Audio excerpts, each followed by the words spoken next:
নমস্কার, আপনারা দেখছেন মেদিনীপুর নিউজ টিভি। জানাবো আজকের কিছু গুরুত্বপূর্ণ সংবাদ। শুরুতেই আজকের হেডলাইন্স। শিবপুরে যেতে প্রথমবার বিধায়ক হতে পারবেন রুদ্রনীল, কি বলছেন অঙ্ক? প্রথমবার টিকিট পেয়ে প্রচার নয়, সরকারি দপ্তরে ফোন করে আধিকারিক কর্মীদের ধমক তৃণমূলের প্রার্থীর।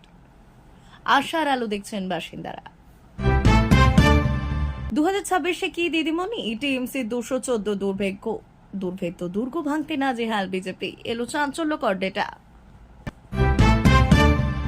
পা ছুঁয়ে প্রণাম করার পর দেবাংশুকে নিয়েই ক্যামেরার আড়ালে চলে গেলেন অসিত। ভাঙড়ে টিকিট পাওয়া নিয়ে শওকত মোল্লার আক্ষেপ, অনুগামীদের তুমুল বিক্ষোভের মুখে মুখ করলেন তৃণমূল নেতা। বিস্তারিত খবরে। শিবপুরে যেতে প্রথমবার বিধায়ক হতে পারবেন রুদ্রনীল, কি বলছে অঙ্ক? দক্ষিণ কলকাতার ভবানীপুর থেকে একেবারে সোজা হাওড়া শিবপুর, আরও একটা পুরো ও নির্ধারিত হবে বিজেপি নেতা কর্মীদের রুদ্রনীল ঘোষের ভাগ্য। 2021 সালে তৃণমূল ছেড়ে বিজেপিতে যোগ দেওয়ার পর রুদ্র সোশ্যাল মিডিয়ায় দলের হয়ে ভালো কাজ করেছেন।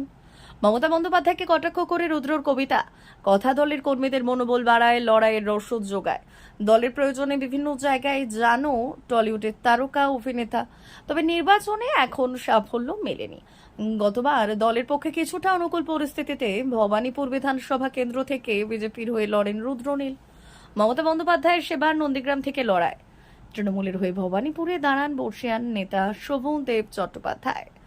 ভোট প্রচারে বেশ পরিশ্রম করেন রুদ্র, তবে শেষ পর্যন্ত প্রায় 28,500 ভোটে হারেন বিজেপির এই তারকা অভিনেতা। দপ্তরে ফোন করে আধিকারিক কর্মীদের ধমক তৃণমূলের প্রার্থীর। আশার আলো দেখছেন বাসিন্দারা। এই প্রথম বিধানসভা নির্বাচনে টিকিট পেলেন তিনি, আর টিকিট পেয়েই নামলেন না প্রচারে, বরং দিলেন বালি পুরসভার আধিকারিক এবং শেষ দপ্তরের কর্মীদের ধমক। কিন্তু তার ভূমিকায় খুশি এলাকার মানুষ। তিনি কৈলাস মিশ্র, তাকে এবার বালি বিধানসভা কেন্দ্রে টিকিট দিয়েছে তৃণমূল। টিকিট পেয়েই তিনি নামলেন জঞ্জাল পরিষ্কারে।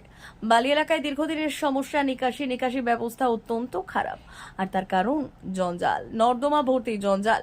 মানুষের কাছে ভোট চাওয়ার আগে এলাকায় সমস্যা মেটানোর চেষ্টা করছেন তিনি। দাবি একটাই, হাওড়া এবং বালি পুরসভায় ভোট হয়নি দীর্ঘদিন, পুরো পরিষেবা না পেয়ে ক্ষুব্ধ মানুষ। এই কেন্দ্রের প্রাক্তন বিধায়ক রানা চট্টোপাধ্যায় একাধিকবার বাসিন্দাদের ক্ষোভের মুখে পড়েছিলেন।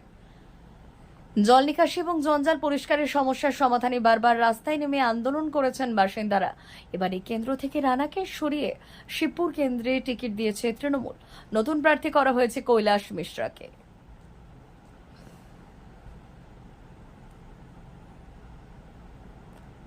2026-এও কি দিদিমণি? টিএমসি 214 দুর্ভেদ্য দুর্গ ভাঙতে নাজেহাল বিজেপি, এলো চাঞ্চল্যকর ডেটা। 2026 সালের বিধানসভা নির্বাচন যত এগিয়ে আসছে ততই চড়ছে রাজনৈতিক পারদ। এবার লড়াই মূলত তৃণমূলের লৌহবাসর বনাম বিজেপির অঙ্ক।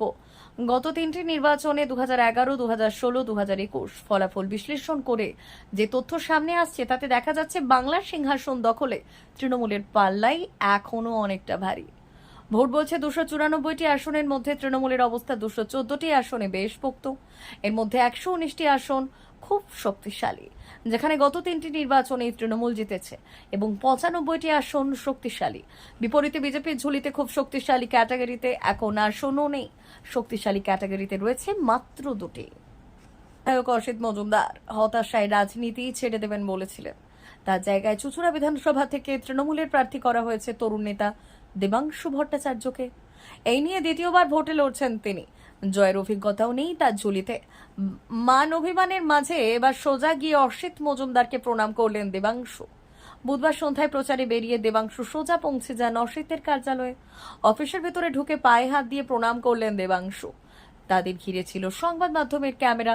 সেদিকে তাকিয়ে অসিত মজুমদার বলেন, ছবি তুলে নিন, আমি ওকে নিয়ে একটু ভেতরে যাব। এরপর কার্যালয়ের ভেতরে একটি ঘরে চলে যান তারা। দীর্ঘ সময় কথা হয় অসিত ও দেবাংশুর মধ্যে। পরে বেরিয়ে এসে দেবাংশু বলেন, এটা সৌজন্য সাক্ষাৎ, কোনো দ্বন্দ্ব বা বিরোধ যে নেই সেটাই বোঝানোর চেষ্টা করেন দেবাংশু।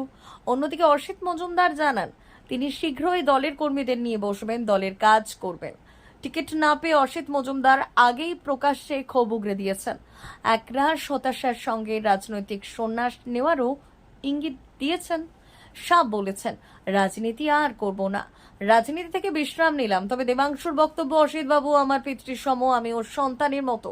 রাজনৈতিক ক্ষেত্রে মান অভিমান থাকতেই পারে, কিন্তু আমি বিশ্বাস করি একজন পিতা কখনো তার সন্তানকে ফিরিয়ে দেবেন না। আমি অবশ্যই ওনার সঙ্গে কথা বলবো, ওনার আশীর্বাদ নিয়ে এগোবো।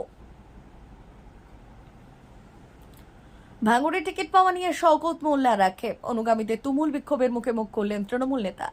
ক্যানিং পূর্বের বিধায়ক ক্যানিং পূর্বের পরিবর্তে ভাঙড় কেন্দ্রের প্রার্থী করায় তৃণমূল নেতা শওকত মোল্লার অনুগামীদের মধ্যে তীব্র অসন্তোষ দেখা দিয়েছে। মঙ্গলবার রাতের পর বুধবার সকালেও শওকতের বাড়ির সামনে টায়ার জ্বালিয়ে বিক্ষোভ দেখালেন কর্মী সমর্থকেরা। তাদের দাবি, ক্যানিং পূর্বের প্রার্থী বাহারুল ইসলাম বহিরাগত এবং তারা সেখানে পুনরায় শওকত মোল্লাকে প্রার্থী হিসেবে দেখতে চান। ভাঙড়ের বর্তমান রাজনৈতিক পরিস্থিতি অত্যন্ত জটিল। গত বিধানসভা নির্বাচনে আইএসএফ জয়ী হওয়ার পর থেকেই এই এলাকা তৃণমূল আইএসএফ দ্বন্দ্বে উত্তপ্ত। একদিকে রক্তক্ষয়ীর সংঘর্ষ এবং অন্যদিকে আরাবুল ইসলামকে নিয়ে রাজনৈতিক জল্পনা। সব মিলিয়ে শওকতের জন্য লড়াই এবার বেশ কঠিন বলেই মনে করছেন বিশ্লেষকরা। নিজের নির্বাচনী কেন্দ্র পরিবর্তন নিয়ে সরাসরি কোনো আক্ষেপ প্রকাশ না করলেও শওকত মোল্লা দলীয় শৃঙ্খলার উপর জোর দিয়েছেন। তিনি জানান, অভিষেক বন্দ্যোপাধ্যায়ের সঙ্গেই তিনি নিজের সুখ দুঃখের কথা ভাগ করে নেন। আসন বদল নিয়ে চূড়ান্ত সিদ্ধান্ত দলের শীর্ষ নেতৃত্বই নেবেন এবং তিনি তা মেনে চলবেন বলে সংবাদ মাধ্যমকে জানিয়েছেন।